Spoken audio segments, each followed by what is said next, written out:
The Egyptians say that what we call earth is a land that we live in. There used to be a whole bunch of people used to live in the land that died. And when they died, this is the result. Humanity is a series of dreams that a group of gods used to live prior to that. They died and they start casting off the dreams, and you thinking the damn dream is real. Yes. It doesn't exist. You see what I'm saying? That's what the Egyptians say. And you get the concept of that? The Egyptians say that there was a group of people, like Manetho said, where a whole bunch of gods used to rule. What happened? A god can't die. This god went to sleep, and humanity is a result of some god's dream somewhere. It's just that your dreams is inside your body. The God is inside of your body in the lower gastrointestinal tract, and it's dreaming you. This is some amazing stuff. That's some mind-blowing shit right here. Think about it. You used to live on the planet years ago as a god, or these entities, and you fell asleep, and the Egyptians say, what we are doing, our life is nothing but a series of dreams, and these people prior to us are dreaming, which is nothing but your higher self. That's right. Which is nothing but your higher self. You see. So the whole archetype is we have to go back and we have to tap into this particular part. You see what I'm saying? Prior to the dream.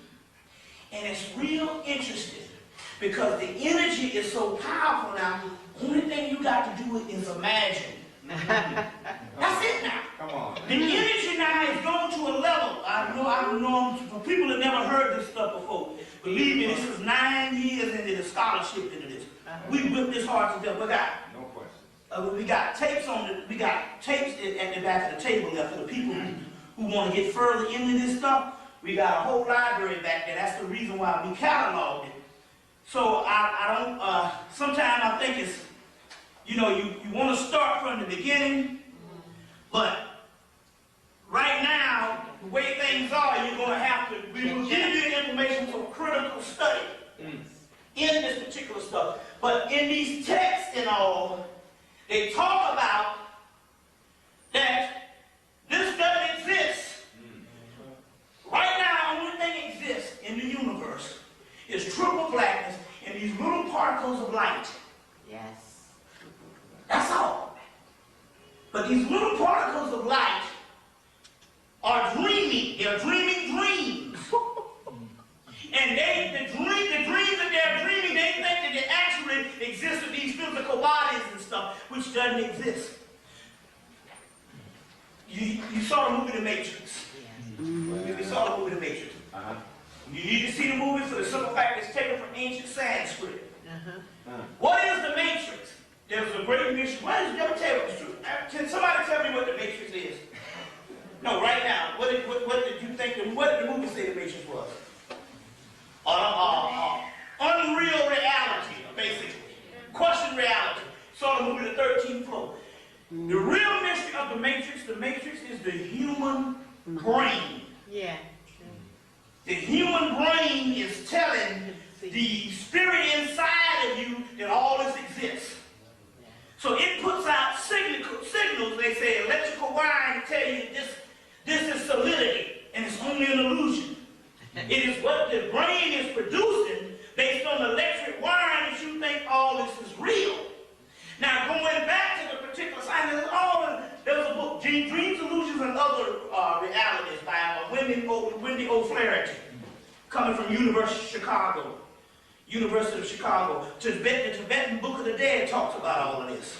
The Bardo worlds and the different worlds. There's a book called Seeing Through the Physical World by June Singer. Talks about this. Oh, yeah. You see, another book called Androgyny, June Singer. There's tons of books and stuff to talk about this and all. Now, so, dealing with this particular science,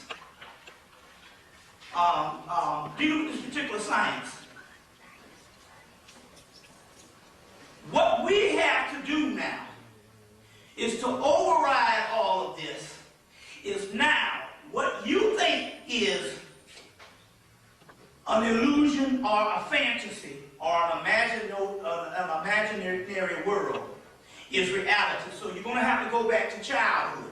Because somewhere between puberty, you will start not to deal with that foolishness. You see? That's right. That's right. But yet you can go to the Forbidden Planet downtown in Manhattan, New York, which is supposed to be a comic book store. Oh, yeah.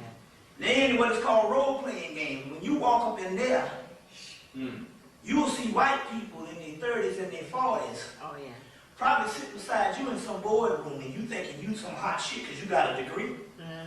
You don't know. On the weekend, these crackers is up in this doggone comic book store learning some stuff that you're supposed to be learning. That's right. That's right. You thought that's just for children. Well, what if it's for children? Why they into this whole role-playing game thing? All right. And all this stuff. And you saw the movie Unbreakable? And one thing he just said in the movie, I believe that everything in reality, everything is truth, you can find in a comic book. You see? So it's all turned around. Now, the key here is, if this is an illusion, then the imagination is reality. Exactly. Now we're talking about we have the energy that is ready for it, and basically, we'll go back into some of this tomorrow, and basically, only thing you have to do now is just imagine it. Before this time cycle, you might have had delays, maybe 10 years, maybe 2 or 3 lifetimes, depends on how you do stuff. But now we're talking about it can be a matter of days, a matter of weeks, or a matter of hours if you tap in the right way. That's right. That's right. The main key here is you got to tell your brain that it's real. That's right. The subconscious mind produces what you give it, and it goes to work for you. But it will only work for you if you convince the subconscious mind that it is real. Exactly. And until you convince the subconscious mind that it is real, it will not work at all. You see. But we've had several conditioning. We had all kind of conditioning to tell us that in actuality, this is reality and all the other stuff is foolishness. So the subconscious mind, until you convince it that it's real, it will not produce for you. That's in the movie Nation. He said, you got it, but your problem is not in your technique. You got the technique. The problem is in your mind. I know you faster than that. That's the basic quintessential plot of any kung fu movie. Is the guy is the best. He just don't believe he's the best. He gets his ass kicked the whole movie. And then in the middle of the ass whipping for the last time, he said, wait a minute, I'm tired of this junk. I'm the master. It was in the movie of The Last Dragon. Yes. He looked for the master the whole movie. That's right. And in the middle, and homeboy showed up. He was showing up because he showed up knew that he was showing up. And he kicked his butt the whole movie. And he was in the middle of getting his behind kicked again. So he said, wait a minute, hold on. I'm the master. That's right. As soon as he believed that he was the master, that was it. You see what I'm saying? So when I said, no, wait a minute. I say that my damn electricity is not going to get cut off. My gas is not going to get cut off. And the gas will get cut off. That's right. You know what I'm saying? The gas didn't get cut off. You know, one time, when I believed it, it's just a matter of whether you believe it. Back in 1995, I believed it. I said, well, I don't have to pay electricity for 4 months. And as a result, my electricity didn't get cut off. That's right. And then when I forgot about it and stuff, I had a bill for a month and the shit got cut off. Depends on what you believe in. But the key is that the society is based on giving you reality for you, producing a reality for you. What we're dealing with at this particular time, we on the verge, we got to change the thinking. Yes. But changing the thinking is not just positive thinking. That's right. That's Okay? And good moral thinking. No, we're not talking about that. We're talking about now you got to go back to what you were when you were a child. You see what I'm saying?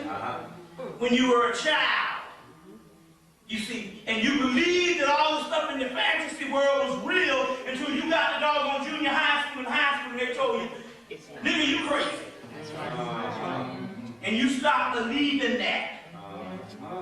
You see what I'm saying? You stopped believing that. The point I'm trying to make here is, it's all based on what they give you and based on they got you on lockdown based on the mindset. Well, the thing about dreams is each time you dream, you go into the subconscious, which is the other dimension where you really live. And the real you, the holographic you, is asleep. You see that the cartoon gargoyles, they sleep in the daytime. That's when the physical bodies awake, they sleep. But they're made of stone. But in the nighttime, they live. But they're stone in the daytime. It's the same thing of melanin and all that in the cartoon gargoyles.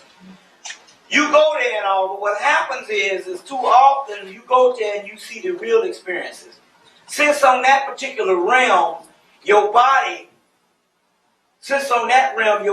is not capable, because there's nothing in the physical world, in the language department, that's able to describe that.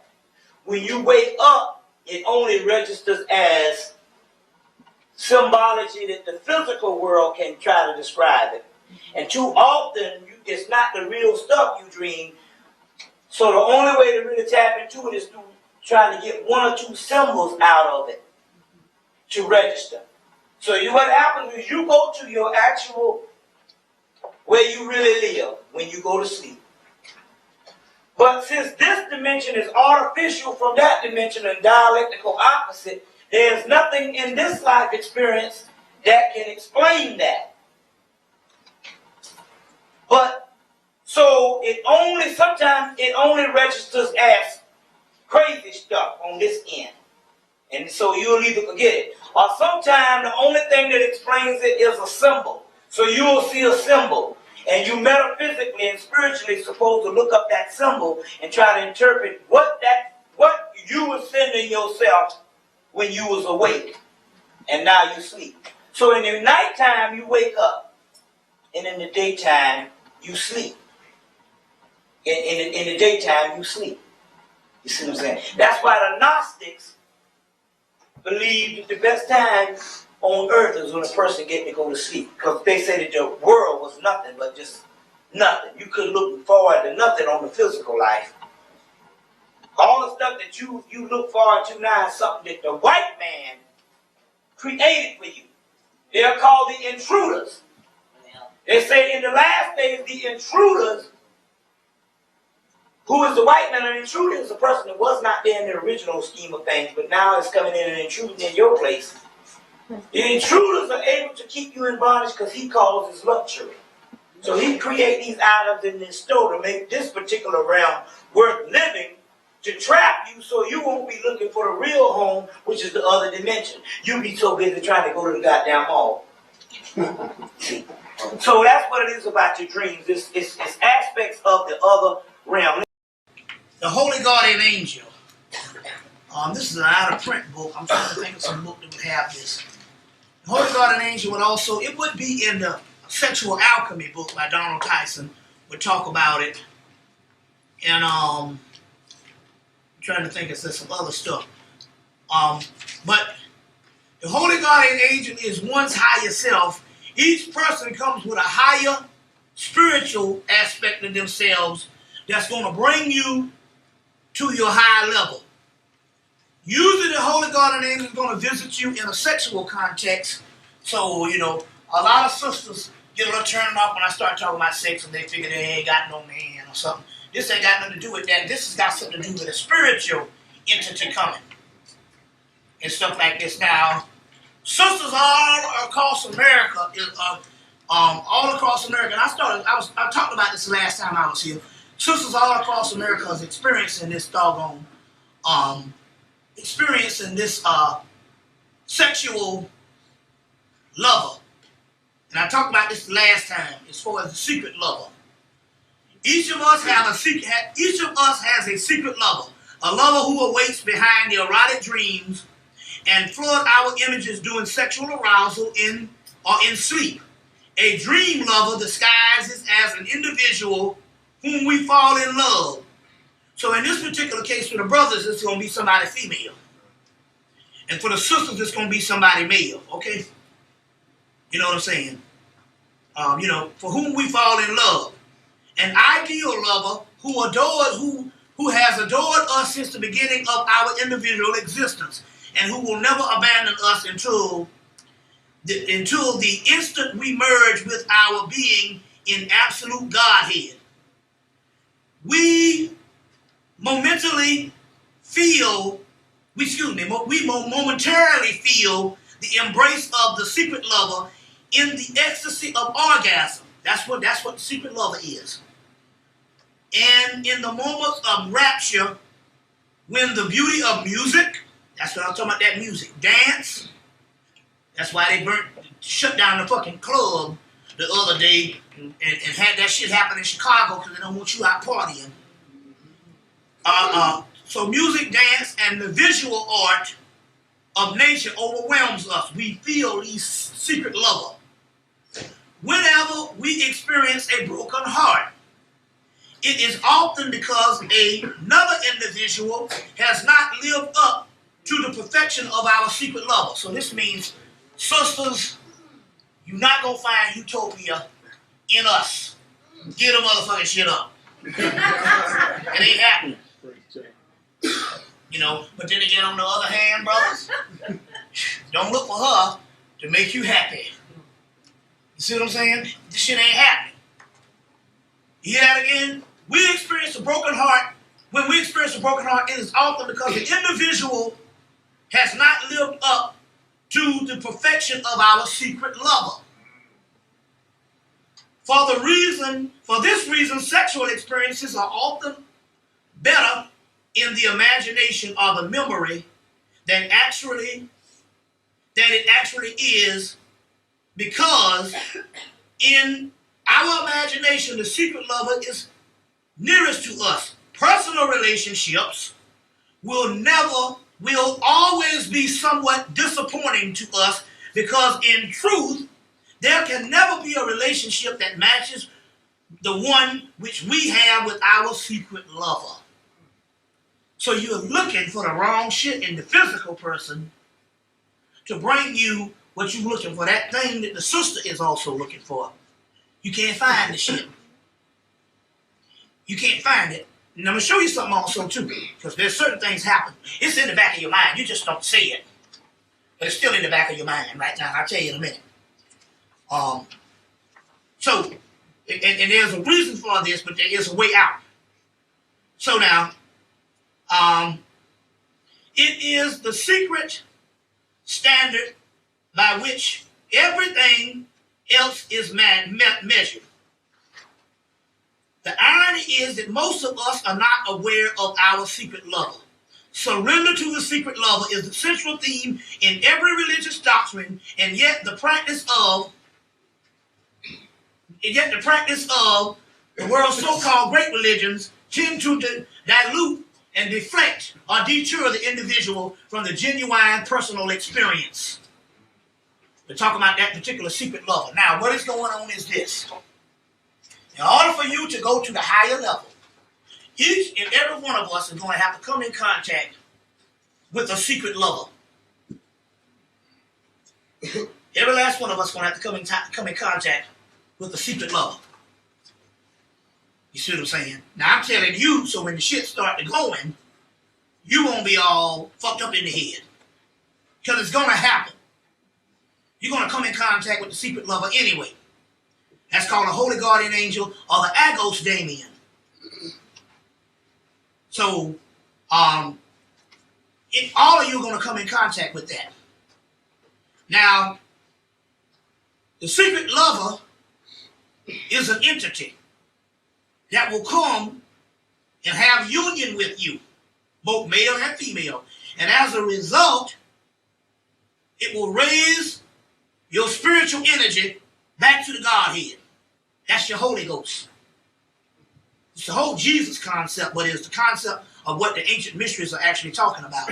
You see what I'm saying? Or what that's actually talking about. You know, that particular secret love. And in return, there's energies that's in you that's going to help the secret lover raise itself up.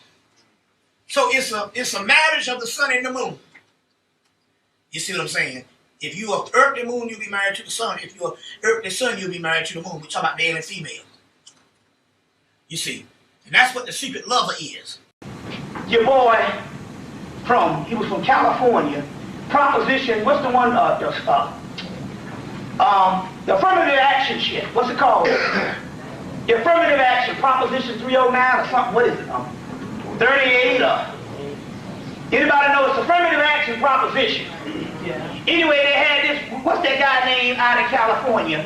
Black man that was trying to talk shit about it. What's the guy name? I think I got his name. Black guy, right? Black guy. I'll tell you the guy name. Tell you how the white boy operates shit. Everybody's an agent. All comedians, it's not coming from, agents like Al Sharpton and them Negroes now. Revenue fund them. Every time the TV turn on, this nigga up in there. It's not coming from them now. It's coming from all your comedians are now government agents. Let me tell you how a government agent works. Chris Rock in Hollywood for damn near 9 years can't get nothing. And all of a sudden he come on the thing and say, I hate niggas but I love black people. What's the damn difference? See what I'm saying? Yeah.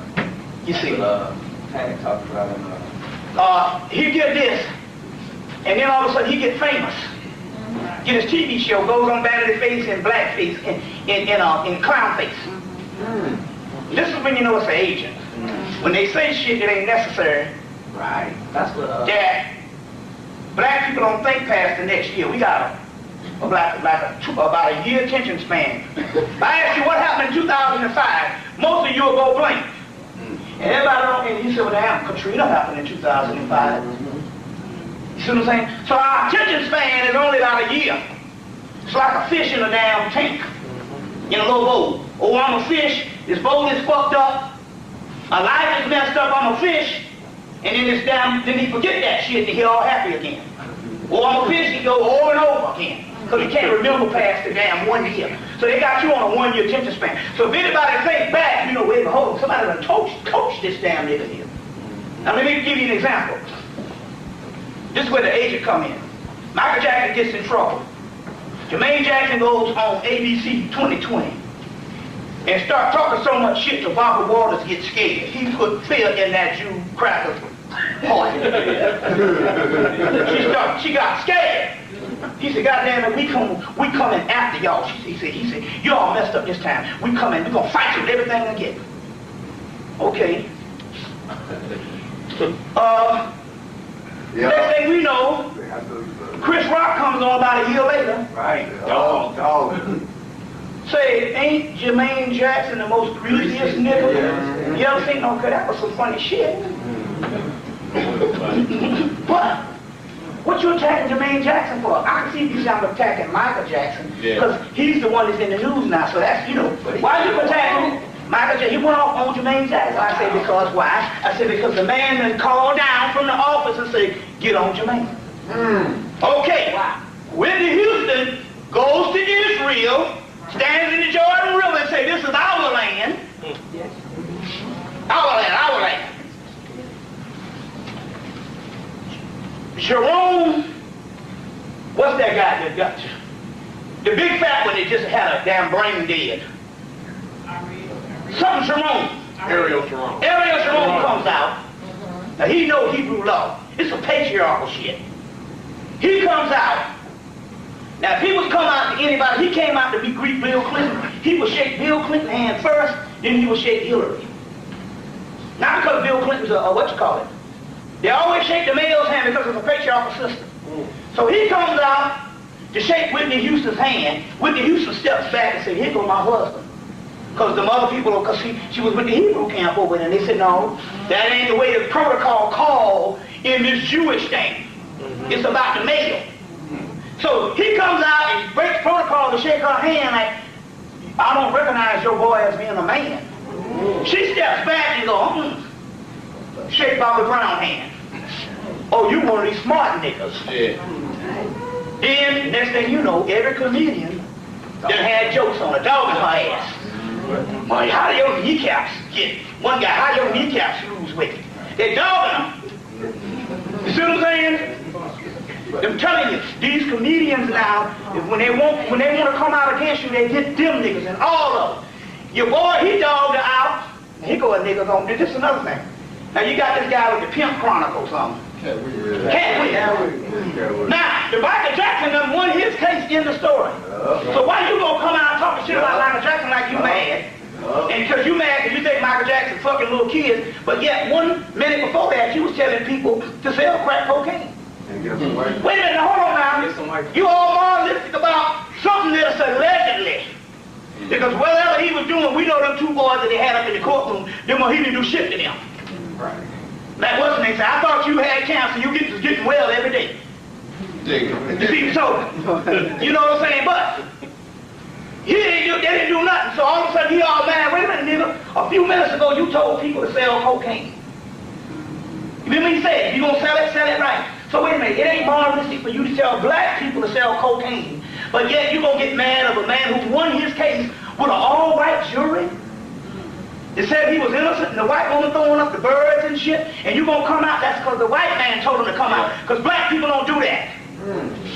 You see what I'm saying? Black people don't do it. Sometimes these comedians now, it's just like, what's the name? Look, let me tell you how much they hate Steve Harvey. Steve Harvey had the #1 show on his time slot in ABC. Yeah. This was before the Steve Harvey show. And they canceled this nigga, and he was #1 in the ratings on that time slot. And they had, with Jeff A, he had a show, white boy called The Marshall, and his shit was failing, and they gave that nigga 10 more episodes. But yet, 2 months later, he go on HBO and say OJ did it. Well, the trial been over 2 years. Why you want to say that? Next thing you know, this nigga been working ever since. All of them damn niggas. Every last one of them, they sell out. It's going to go to the comedian because they knew that the comedian was the political voice in the community anyway. That's right. Coming from Richard Pryor taught us all kind of shit about white folks. We didn't even make a comparison. He said, no, this white man here, and this is how he do it, and this is how you do it. Yeah. You know how he say, you know, you going out, and you tell the white woman, I'm going out, she say, see you later. You tell the black woman she putting on her shit. She dressing too. I'm going. Goddamn well, you ain't going nowhere without me. That's, you know, but that's some real shit. Or it used to be. You see? But I'm just trying to say. What you going to say? I was just going to make a comment. Panic got a tape called The Dark Side, where he talked about all these people in Hollywood, like Eddie Murphy, how you can look at like their salaries on it's a website. And he said Martin Lawrence make more money than anybody in the movies. Well, this is start making good. Martin Lawrence make more money than Denzel because Martin Lawrence is the buffoon. Right. Right. You see, so they showcase Eddie Murphy, but why they releasing this movie around the same time they showcasing some Marvin or Norvin? Right. And they said like he fell off, but then when he made the PJs, he just skyrocketed. You see, so all that shit, man, all them people is government agents. Government agents. What about Chappelle, Dave? Huh? Well, see, Dave Chappelle, what happened with Dave Chappelle was, when he got into the system and he realized that's when he quit because he realized that they was pimping him for the same thing. Right. They want him to start dressing like white women. Well, they want him to put on a dress. Right. Well, what had happened was I did a lecture at the Brown Chocolate Cafe in 2003. They invited all the rappers. The rappers was coming, but they messed around and put the damn shit on the flyer. So Nas, there's a bunch of them. They said, we can't come, man, because our agents told us not to come. Right. Because, you know, they have to submit their raps now. Right. They submit their raps and they tell them to take out all this shit. Anything conscious, anything, but they can say, fuck that bitch all day long, or slap that hoe. So now, he said, we can't come because our agents saw the flyer. And one agent called the other one and said, you know, so they said we can't come. So they got the tape, but the lecture I did was about how they make you wear the dress. So after the rappers got the tape, because Dave Chappelle was in with the rappers, they gave Chappelle the tape. I didn't know it till when I went and my man Shabazz said, "What's your tape?" that he was talking about on Oprah. He said, "Remember," he said, "I heard there was some conspiracy about wearing the dress." Well, I didn't know. I just said, "Well, damn, he done caught on me." And when I called Shabazz said, "No." He said, "I gave the tape to Nas, and I gave the tape to some other rappers, and because he hangs out with them, they gave the tape to Dave Chappelle." And so when Dave Chappelle had heard the lecture, well, I said, "You got to wear the dress," and he stepped into Martin Lawrence, on the Martin Lawrence movie he was doing, and stepped into the doggone trailer, and they had a dress for him. He said, "I ain't putting it on." Well, we got all this money and all this, he said, "I ain't putting it on." And then after about 15 minutes, they go back, and 15 minutes later, come back with the script, but it ain't in there. You see what I'm saying? Because they had already, they got two scripts, because see, when they write these movies are written for white folks too, but so it based on who turns down what. You see what I'm saying? It's like Morpheus was turned down by Will Smith. You see what I'm saying? And then it was turned down by Will Smith. No, Neil was turned down by Will Smith. Morpheus ended up being turned down by, what's the white boy? He played in the Red Planet after that. The white boy played in Top Gun. Tom Cruise. Not Tom Cruise. I can't think of his name. Val Kilmer turned down Morpheus. Thus, it was able to go to Lawrence Fishburne, which they was happy because they wanted black characters in the first place. So they was able to give him that. But my point here is, their whole shit is an assassination and stuff, and all of them. You see what I'm saying? It's about money. It's about what's going all of them sell out. She was basically a cultural figure in New Orleans, and basically excited for bringing the whole voodoo aspect to New Orleans and the aspect of popularizing it. And not only that, the entire city was under the behest of Louis Laveau on one type of way. Either they had to sneak at night to get a certain amount of blessings or whatever, to the point that even white folks had to recognize this sister as being very powerful. So you go to her museum down there, and it's white folks running this thing. So my point here is these systems were not made for mass worship because they were not religions, and that's what we want to deal with in a few minutes. They were advanced educational systems, chemical, alchemical, astronomical, astrological, and what have you, ecological.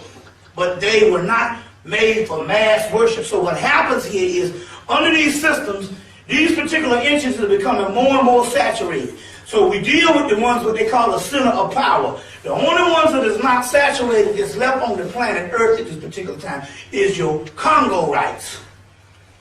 Those are the only ones. So, and the Congo rights is the one that gave way to these 4 other entities, and later on coming to 6 entities. Like I said, Omagumu is a warrior. He has the whole legion. Shumala is a warrior. Tiatia and Sheola are nurturers and nurses and healers. Old Tincture just burns down shit. That's what she said. Don't call me not want to burn down something. And then you got Locayo, she's promiscuous, which is very key. And then you have Kakumbo, he's just a cosmic hoe. Just basically, he's said so, but actually he's one of the ones slated to rule this entire apparatus of paradise. But right now he just pimping hoes and slamming Cadillac doors. But it might sound funny, but then, and again, on the other hand, that's the deal with any kind of West African religion. It was not, the gods or the entities was never divorced from human characteristics. How else could you learn something? So this unapproachable deity, which is just a 2,000-year-old concept, and basically a woman hater, male chauvinist, murderer, which we call basically your basic world religions. And in this particular time, you should be advanced enough right now not to deal with none of that shit. Islam, Christianity, Judaism, or what have you, even Buddhism, which is basically a later day degraded version of your Vedic system. And we were going to go into this because we want to get your participation so that you can understand something. Now, I'm not saying that you can't go in and look and find the scientific elements that's left behind, because there's separate scientific elements left behind in the Bible, in the Quran, in the Bhagavad Gita. But my point here is we're talking about to look at it on a higher level, because we know that those particular passages were nothing but fragments of earlier scriptures or earlier systems. And we want you to find the science in it. That's the difference. You see what I'm saying? That's the difference. But this whole foolishness based on the religion, which is a Roman debauchery and concept to hold down people politically.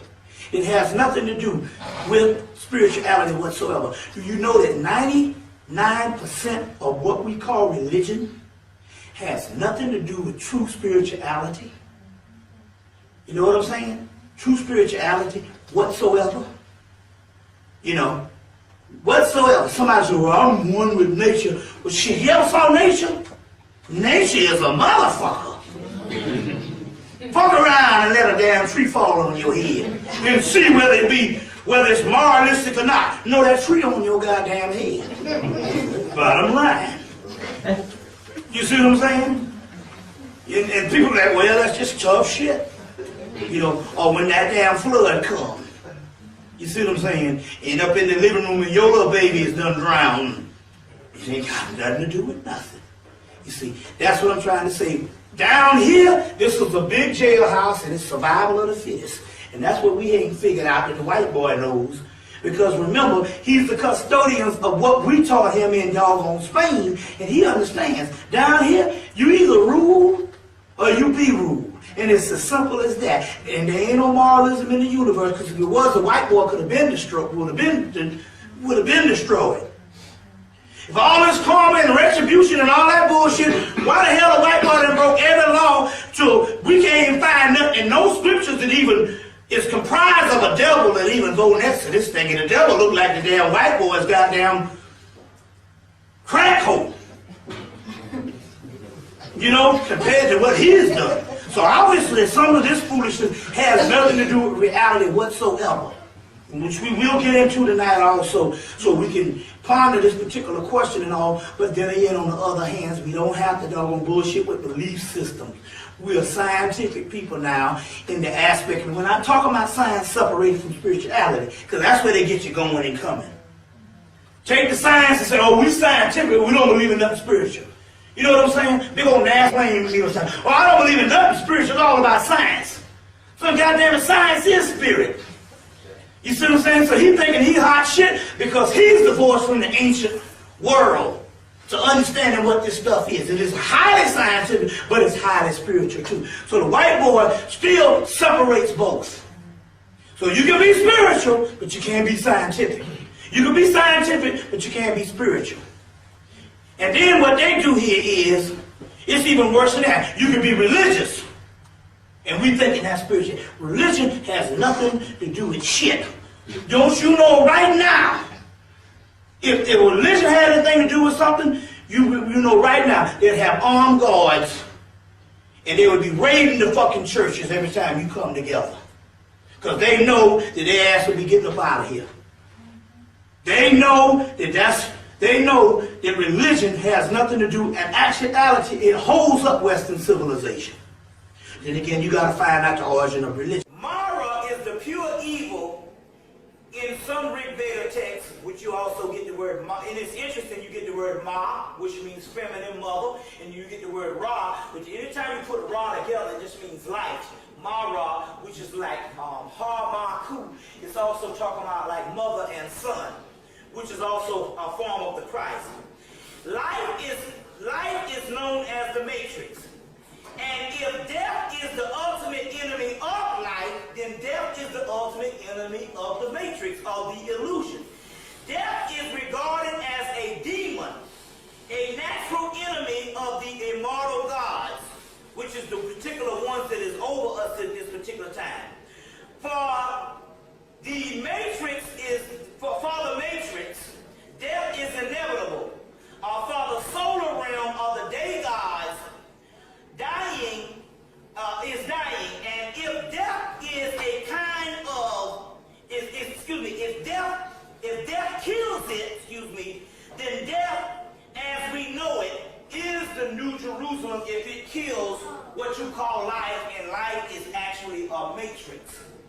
So in so many words, what you call death, if death kills this particular part that you call life, let's say you got life and life is an illusion, and then life dies, but in the older side, you just come back in this shit again. But let's say ultimately, in the end all and be all, if all of life has to die, which all the Bible and every text tells you, you got to share the physical body, which is also a form of the matrix, and that particular life dies, then what you're actually talking about, when you talk about this particular life dying, you are actually talking about the part that kills life has got to be the good part, or it's also got to be the solution, the end solution to ending the matrix. And so that's what this death is. This death is a kind of entity, is what this particular thing is. And so in so many words, when you see them always trying to do away with this whole death thing, or all this type of stuff here, in so many words, with the dark side of all this, that's what they're talking about. Now, I got to get into this particular part right now, and I'm hoping that the motherfuckers just steal my book up there. You know, man. Yeah, okay, good. Now, I was getting scared. But I want to get into this particular part right here on this extraterrestrial thing right here, which is very key. Bear with me 1 minute, let me get these notes. You got to hear this thing because you got to hear this thing on this extraterrestrial thing. What time is it? 11 o'clock. 11 o'clock, okay. We still doing good. We still doing good. See, a lot of times, in the book, The Mysteries of Elric, Elric is a doomed albino, as it says, and Elric in the particular Mysteries of Elric, which is a character created by Michael Moorcock, it tells you that Elric is the emperor of Melniboné, and Melniboné is supposed to be a place like Atlantis, but it's interesting, it's called Melniboné. But I had to go back and pick this up again because it's interesting what they said about Elric. They said that Elric has his face with having to destroy all which he loves. He has to destroy Melniboné, but he works for the forces of chaos. Now what do they mean by that? They mean that he has to destroy Melniboné because he understands that Melniboné of the ancient empire has deteriorated, and in actuality it is holding man back. It was only supposed to be an incubation period or a cocoon stage. So now here comes Elric, the particular hero, and he's faced to destroy all that he loves. So in so many ways, that's also talking about you developing a hatred for life there it is. Remember, you go back to the Matrix and he said, how many times you ever thought that there was something wrong with the world? Remember that? He said, you always thought that there was something wrong with the world, but you couldn't quite put your finger on it. You understand what I'm saying? You couldn't quite put your finger on it. So I want to get into this extraterrestrial thing because I want you to try to deal with certain things. Okay. All right. Here we go. Here we go. Let me line this up. This last little piece, and we're gonna go into an elaborate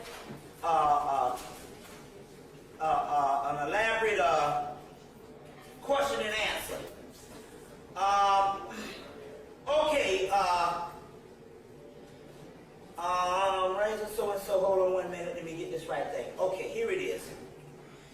Number one is dealing with this extraterrestrial thing. Now,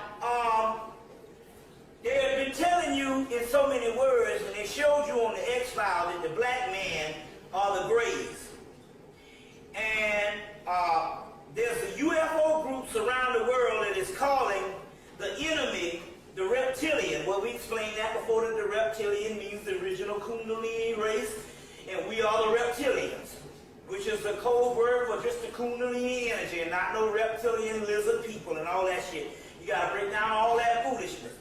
But they also literally go and identify the enemy as the Draconians. You see what I'm saying? And remember, when I looked up on the internet, they say Draconian strike, the enemy of the world is the Draconians, and then they show the same spaceships in Independence Day. And I say, you know, it's interesting that Independence Day came on and they never told you where they were from.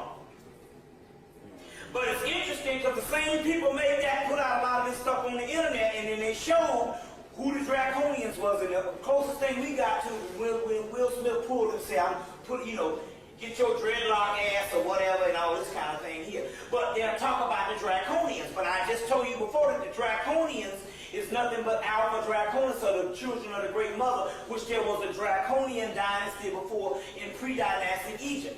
Well, if it's not a Draconian dynasty, why is it that the white boy uses the word all the time as a part of his English language? Your ideas are so fucking draconian. You know what I'm saying? So there's a Draconian dynasty. So the reptilians in the new word is Draconian, which is also talking about the Typhonians, or the snake people. So get the book, The Return of the Ancient, it's called The Return of the Ancient Serpent of Wisdom. The Return of the Ancient Serpent of Wisdom. That's the book you want, because they deal, some of this Typhonian information, they deal with it in that particular book. But it's interesting that why would he put this in the back of the book? Because his last chapter in the book is he shows America, and he talks about America's secret destiny. In so many words, he says that the particular snake people, it was supposed to rise up in America. In his book, The Return of the Ancient Serpent of Wisdom. That's talking about you. Now remember I told you about Mark Balfour's book, The Sign of the Serpent?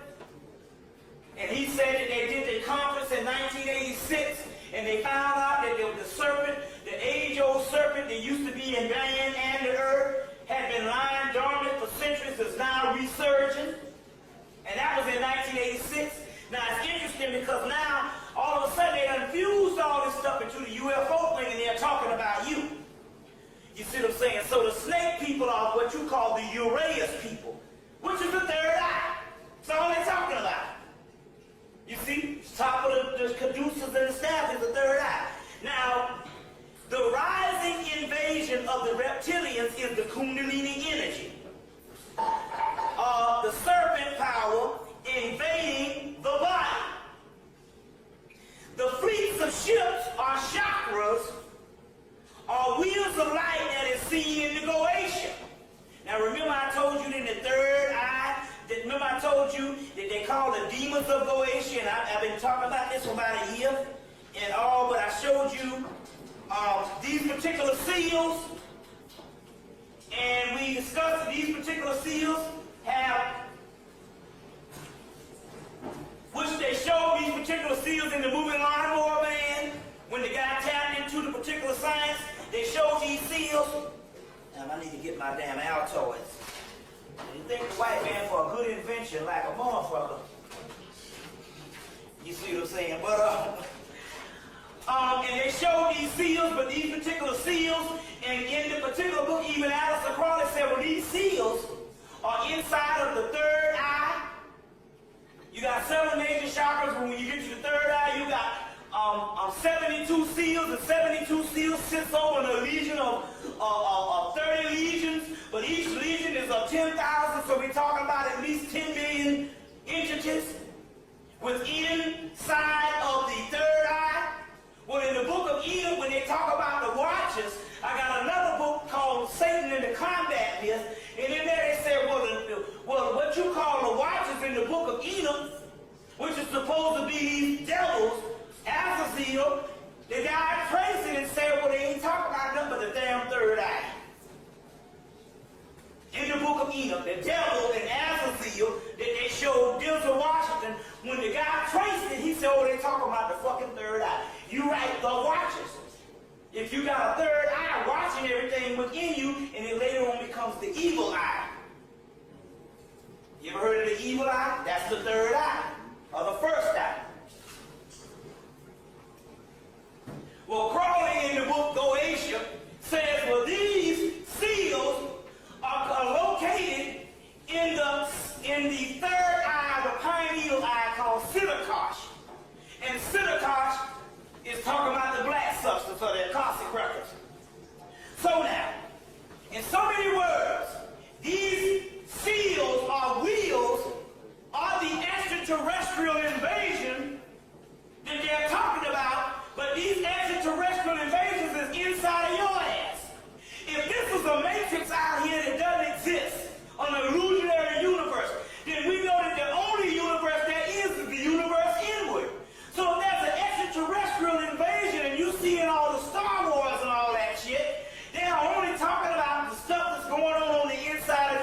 Look at this. The Texaco thing. Let me show you how this shit, see, it's much more advanced than you think.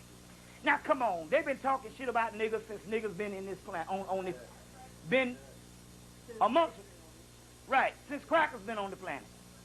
Now, all of a sudden, some damn tape's gonna mysteriously be found. Get the fuck out of here. This cracker man is killing niggas wholesale. I done located the train track where they putting niggas on every night. Nobody in the whole town don't know about it.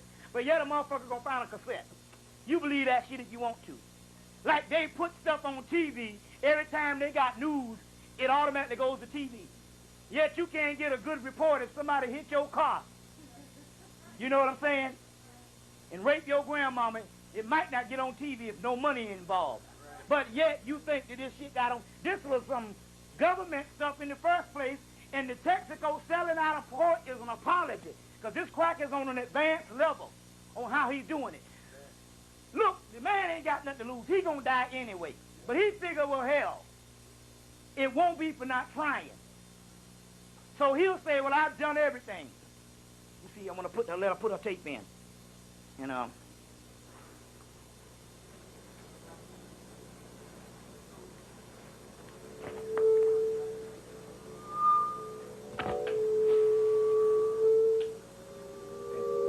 Okay. Now, Texaco thing. Apology. Chevron just got in some mess with black people. Apology. The Tiger Woods shit. Now, come on. How dumb can we be? He goes goddamn Homeboy Country Club, white people. These people discuss strategies on how they gonna kill 1 million niggas, and all of a sudden some shit gonna get out the country club based on some soul food comments where it's commonplace to make fun of niggas. You know what I'm saying? Come on, that's some bullshit. That's all a part of the apology. They're doing it systematically in every aspect of life. So they've been making fun of niggas all these years. They do a public apology. They create the scene to go in there and apologize. Corporate people been fucking over black people all these years. So they make the incident from Texaco to come in and apologize. Remember, everything on TV is orchestrated. You understand what I'm saying? And choreographed. None of it is real. We live in an age where that shit you see on the New Age stuff like Running Man and all these New Age movies like Free Jack. That's a real good one. Where the corporation run everything. And Handmaiden's Tale. Movie Handmaiden's Tale and Free Jack. Where the corporation and everything is censored. That's the kind of thing we live in. Because the BBC did a whole thing on censorship. And America got mad. You see. That's all a part of the actual apology. Okay, let's go on. Let's go on to some more apologies. Let's go on to some more apologies. They had a celebration 2 years ago for Richard Pryor, apologizing for giving that nigga a lobotomy in 1980. You see, giving him a lobotomy when he went into the hospital, gave him a lobotomy. Never been funny. Next thing you know, he's shaking.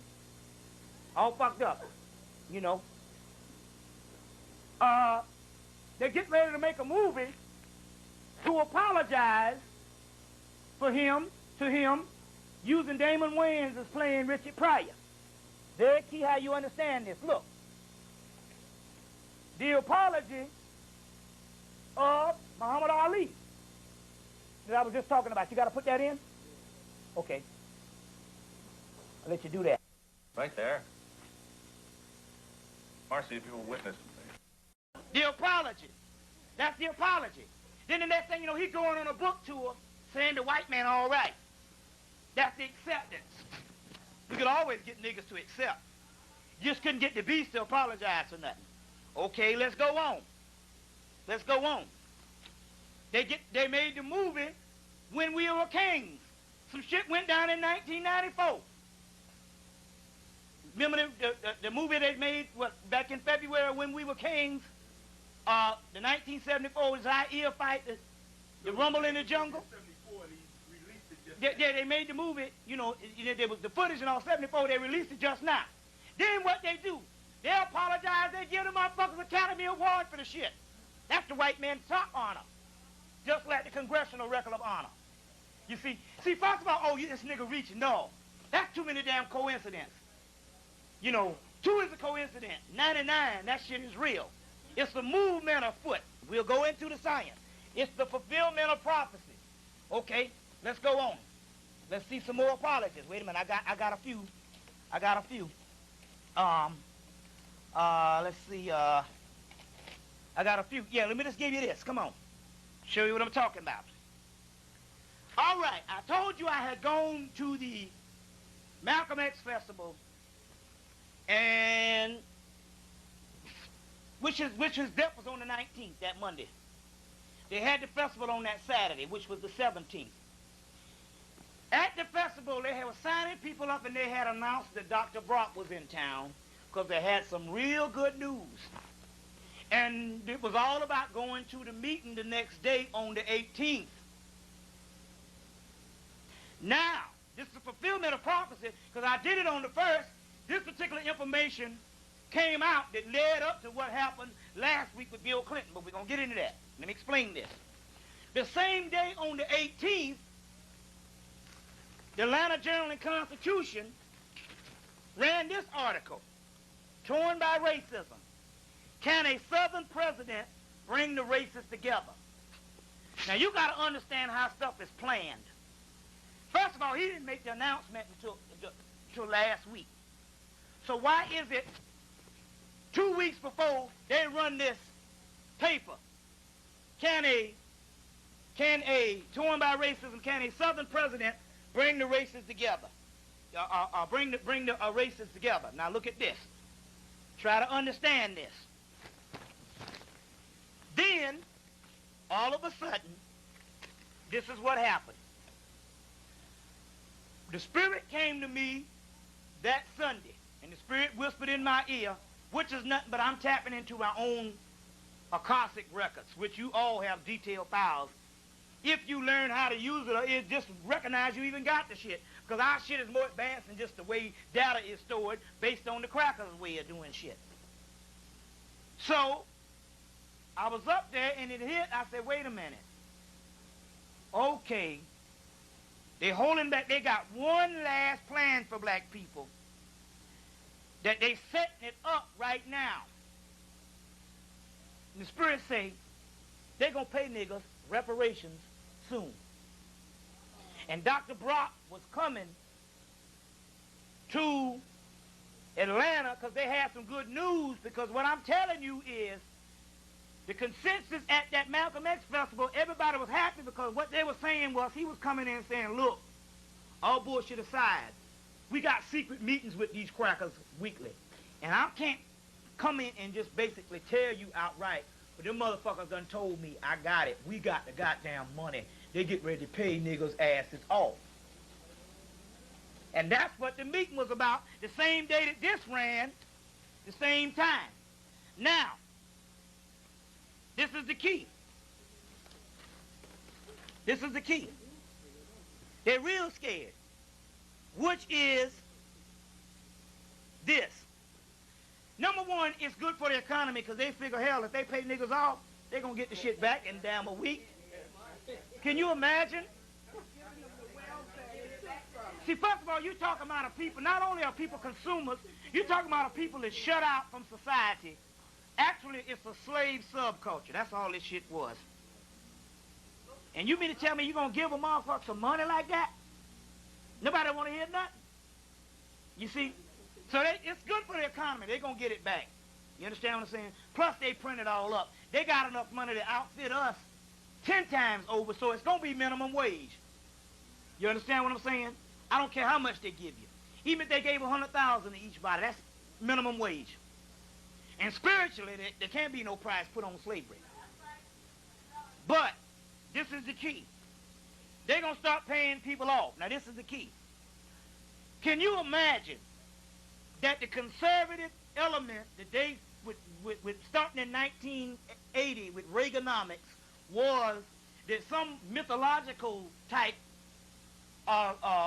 foolishness that white men was mad at black people because we was receiving too much. You heard that before? reverse discrimination. Now, what can you say if they don't even want to give a nigga some regular old affirmative action or whatever? What do you think gonna happen when they give these niggas this damn money? That's race riot, jihad. Straight up. Because the militia's been telling you straight up, race riot is inevitable. Can you imagine? Here goes some crackers, trailer park niggas been in this country, been fed a superiority complex that they are more elite than people, and you gonna go around and give the coons some money? And motherfucking coons passing by you in a motherfucking Jaguar? You know what I'm saying? Some crackers get jealous of you just having a motherfucking nice suit. What do you think you driving that past motherfucking Jaguar? Before they say, oh, he's just a dope dealer. But what about everybody just got free money now? You can't put that shit on them now. That shit gonna be a race war. But it's all a part of the divine prophecy being fulfilled. You see what I'm saying? Being fulfilled. It's all a part of the divine prophecy. Now, personally, it really don't fulfill. You see what I'm saying? Being fulfilled. It's all a part of the divine prophecy. Now, personally, it really don't matter whether you take the money or not. My point is, look, it's like this. If you got something to get paid off, I don't know. It's not like it's not like if you take the money, you're not going to receive salvation, because salvation don't have nothing to do with how you function on the physical level anyway, because this is all an illusion. Prevent us from doing this thing all over again. Yeah, that's good. Well, even the nation of Islam said we're going to rise never to fall again. Even Christianity talk about that thing, a world without end. What happens is, well, let me give you a good example. See, this is some real stuff to have a man with a 4th grade education. See, I look at stuff like that. You can give me all the sciences you want, but when a man with a 4th grade education gives you some stuff, and I'm looking at all those particular books, and I'm finding that only his stuff that even coincide with that, he goes into this particular part, and it's the same thing that this Gnostic scripture says, that they had these entities at the beginning of creation or before creation, and they were gods, but they had a flaw in them that they weren't perfect. And so it chose to fall to sift out that flaw. And to sift out that flaw means that there will be a perfect creation. That's the same thing about they call the new souls or the new Jerusalem. And that is what the Christ is. It's a crystallization, like you got oil, which is carbon. But you know, carbon gives you diamonds. And refined oil gives you gasoline and fuel. So this diamond in the rough is a newer creation than that of the original, because it mutated or transmutated. You see what I'm saying? Into a new creation. So that new creation is called the smooth ashlar. It is the polished stone. They call it the philosopher's stone. You see what I'm saying? Or a lapis lazuli, the perfect stone, lapis elixir. So yes, it would be a new creation, never to fall again. You see what I'm saying? Go ahead. So the God that made you come down, the God that sent you down here, and the white folks at the same time, they actually, the pressure cooker that's going to make you pop up higher. Actually, the more force they put on you, the white people, the more faster. Even the nation, now it's interesting here, it's the same thing. See, I'm looking at this stuff, it's even in the Gnostic scripture, they're saying the same thing the nation of Islam said, Elijah Muhammad said, that first of all, we were humans in the ultimate aspect of things. But remember, the human condition is a fallen condition. So we did the human thing so great until we create the laws of humanity. We did it so good until it was almost impossible for us to fall even deeper. Now remember, in we have to, what is called, deteriorate to a certain level of lowness. And in that deterioration or putrefaction, you get illumination. From shit, you get fertilizer. It is only through deterioration that you get new growth. Everything that you build, as soon as you build it, it's on a decline level. All things must fall apart and deteriorize, dematerialize. You see what I'm saying? So, we couldn't go to this subhuman level to get to the higher level by ourselves, and that's where the white boy come in. What better way to take you to a subhuman level than to create a damn subhuman? And you can come lower than the subhuman. So that's the divine order. You see what I'm saying? And you know what? We find this in all the scriptures talk about this particular. That's the whole Job story. Which, you know, the Job story is actually the female story. It's coming from the mama's fall. See, when the Hebrews go up into Mesopotamia, they take the Job story, which is Anana, and they change it into a masculine thing. And Nana, she has to fall. And I don't know, she always falls in the little man. She's always falling. It's always the woman got the damn do the extra length to go get her love. Even she got more love for us than we got for her ass. Yeah. She even go through hell to get her man. Yeah, pretty much that's what the hell we do, sisters do now. And all this kind of thing here and stuff. If they don't get off up in the head and stuff like that. But the point I'm trying to make here is this. They'll go through hell for you, especially if you got some good loving or something where you just, it's just number one in their damn sight. Ain't no liquor where them motherfuckers will go for you. They'll mortgage the house and all kind of crazy stuff for a nigga that they love. You see what I'm saying? You can be a mass murderer and stuff. They be kicking outside the jailhouse. You know what I'm saying? It's like what's they say. But they children and all, like they say, even Jack the Ripper mama would not, Jack the Ripper mama be like, hey, that's my son, them bitches had it coming. You know, something like that.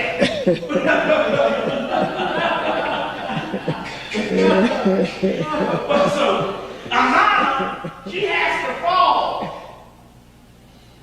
And during her fall, she's a royal goddess. Ahana is Isis.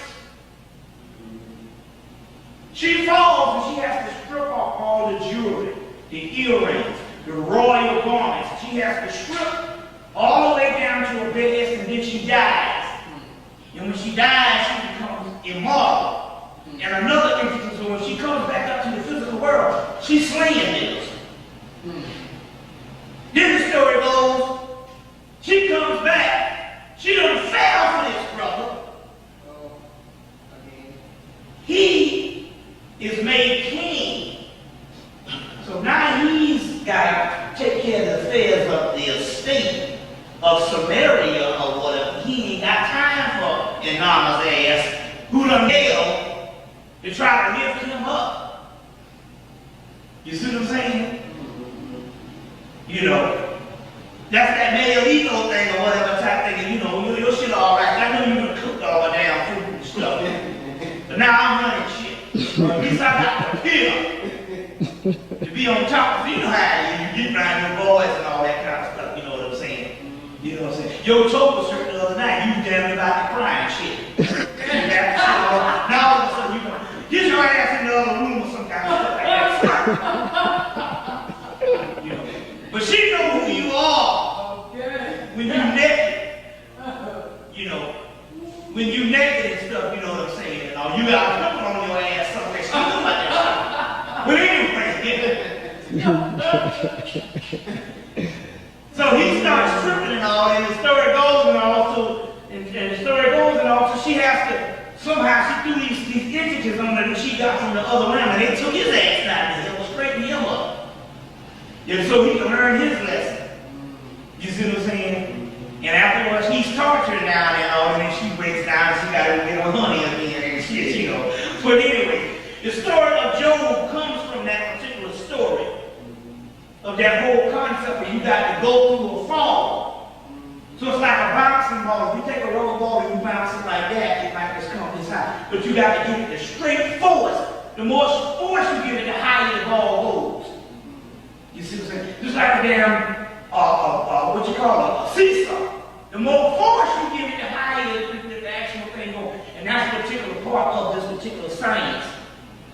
Even going back to the esoteric part of the soul having to take the most extreme measures to die to a certain level so it can even illuminate on another level. What's that? So it makes me think about the New African American experience. Having to come from the continent, coming here, having to go through. You ride on that system. You ride on it. Do you know that the text, Jason and the Argonauts, you can get the movie Jason and the Argonauts 1963, or 62 or 63. And it's a story about, they take all these heroes, all of them got divine attributes, and they take them and they put them in a ship and they got to sail to the ends of the earth, to the Caucasus, to get the golden fleece. And the golden fleece is literally illumination. It's called a woolen fleece, lamb's wool, and it is illumination so that they can make the entire ancient race that they came from sovereign.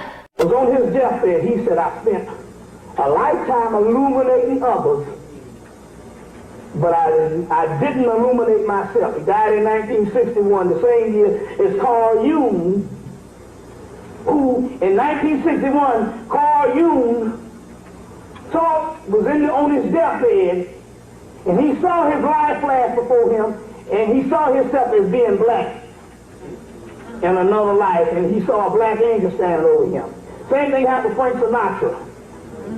Frank Sinatra saw two black men standing over each shoulder, on each shoulder. Did a lot for black folks. You see what I'm saying? That's because he was a Negro. So you got a lot of that going on. You see what I'm saying? You got a lot of that going on, especially in this country. And that's what the British know now, and the Europeans know, that a lot of people in this country you think is white is not white at all, because you see the offspring. I talked about this yesterday. You see the offspring, and you see all these white girls walking around with booties. That's because there's something rotten in the cotton in the aspect of this bloodline here in America has been mixed. See what I'm saying? Can y'all follow with me? Follow me because there's I'll explain something else in a minute. But he said, I spent a lifetime illuminating others and didn't illuminate myself. R.A. Swallow de Lubis. His wife, Isha de Lubis, wrote The Opening of the Way, which is still in print. And I told you that The Opening of the Way says that the people of the root chakra and the people of the navel chakra that's radiating here is the animal car and the inferior car. Opening of the Way. You see, she went on and she furthered his work, The Opening of the Way, Practical Guide to the Wisdom Teaching of Ancient Egypt. Excellent book. You got several forms of car, that's forms of melanin. The shadow, captive. That, the genital level and the navel level is called the inferior car, and the navel level is this is called an animal car, and the navel level is called the inferior car, and the heart chakra is called the divine car. And most of you conscious people are conscious because of your heart chakra radiating at a certain level. And as a result of radiating at a certain level,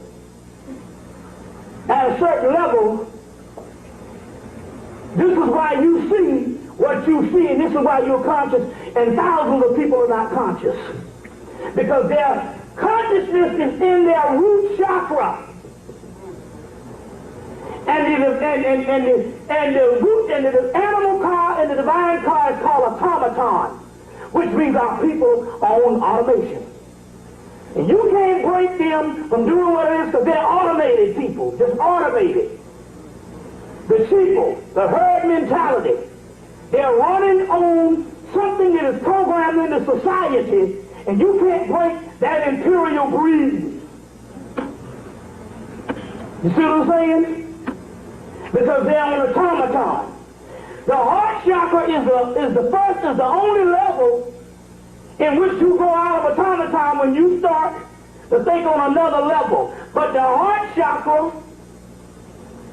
is when your healing starts. When your healing starts and you become unbreakable. Concealed mystery. He says now, there's a part of the concealed mystery. When we get to this part called dark, it's called Bethel. And it's called demons. Now remember I told you the white boy don't have the pineal gland. So these particular demons could be your heaven or hell, depends on who can handle those things. They're talking about this Necronomicon, which is the black gods. And it says that the demons are divided into classes and corresponding of the 10 sephras. The 10 sephras are what I just showed you, what was the 10 sephras of what you call the Holy Kabbalah. Now, let me just show this one more time, this Holy Kabbalah, because we want to get things right, what we're talking about.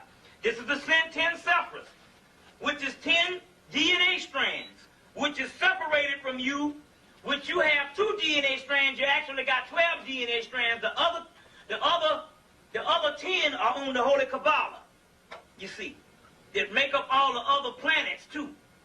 This is the 10. The earth being down at the bottom, which is the Kundalini that rises up to the top of the tree and together and redeems the universe. Now, which means black people, the fallen angels, that they call Lucifer fallen angels. Whole stuff that's going on. With the white boy saying that the UFOs is coming back on the fallen angels. This earth fell from a heavenly realm into what is called a physical realm, and you are the black gods of that earth. Ain't nothing negative about that. Now, the key to this whole thing is this.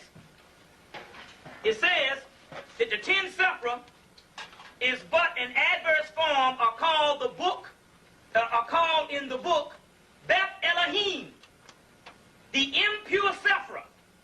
Impure. Anytime they say impure, they're talking about blackness. And they ain't talking about negative, because this is not talking about negative. As far as evil. When they say negative, they're talking about negative and positive, AC/DC type thing. So the negative is the black that draws in. It's like you going into the black hole. And the positive is the reflection of the black that goes out. So the man is the reflection. His penis is the reflection of the black hole, which is the vagina, which draws in. That's why the woman has a negative current about her that you automatically want the woman. Why you spend 9 months getting out and the rest of your life trying to get back in. You know, you see what I'm saying? And the rest of your life trying to get back in. That's a negative, but they're not talking about negative and evil. They're talking about negative as polarities, positive and negative. You understand? So impure means negative. They're talking about black. And they say negative, they mean black. The impure sephra, the head is the heads of Leviathan. Leviathan is that's the dragon, the beast in the book of Revelation. Leviathan are Lernian and Hydra, Hercules slew. Hercules is a form of Heru in Greek, which is talking about the white. Anytime you see the Christ slaying Satan, they're talking about light overcoming black, but they're not talking about as far as evil. They're talking about the blackness of space that the light penetrates based on the black, so black till it manifests itself into light. That's what it's talking about. So we understand that the black dot is where the light comes from. Part of her spiritual system she was in, they didn't believe in that. You know what I'm saying?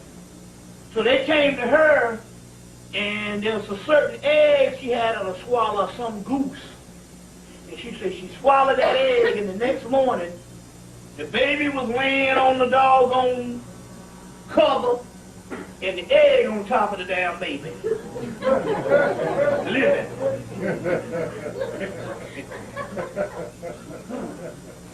What's interesting here, she had a little white dog baby. That's what I knew, that the Africans don't have the same concept of color that we do. Why? Because they're around black people all the time. So so they have never, the concept of being, to even come to the concept of what is your skin color, where it being a question, that concept doesn't come to them. You understand what I'm saying? You know, we look at everything in black and white because we have to. We grew up in a world after those particular margins and boundaries. You see what I'm saying? So she had a little white doll baby. Oh, what the fuck is this woman doing with this little white doll baby on her lap? Then I said, well, you know, get past that. They didn't understand the color concept. They don't get that concept. I said, well, damn, the spirit for at least told her.